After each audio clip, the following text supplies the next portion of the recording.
সিলেটে যত সময় যাচ্ছে হামে আক্রান্তের সংখ্যা ততই বাড়ছে। শিশুদের পাশাপাশি প্রাপ্তবয়স্করাও হামের উপসর্গ নিয়ে ভর্তি হচ্ছেন হাসপাতালে।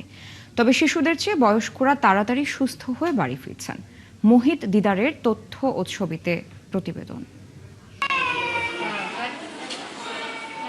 দেশের বিভিন্ন অঞ্চল থেকে সিলেটে হামে আক্রান্তের সংখ্যা বেশি। হামের উপসর্গে এখন পর্যন্ত সিলেটে মারা গেছে ৬৫ জন। শিশুদের পাশাপাশি প্রাপ্তবয়স্করাও হামে আক্রান্ত হচ্ছেন।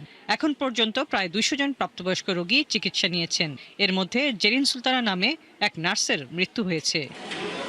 এখন পর্যন্ত শহীদ শামসুদ্দিন হাসপাতালে প্রাপ্তবয়স্ক ৪৩ জন ভর্তি আছেন। ডায়রিয়া, বমি, তার ওষুধ তো দিছে। ডাক্তার তো বলছে কমবো, কমে তো না।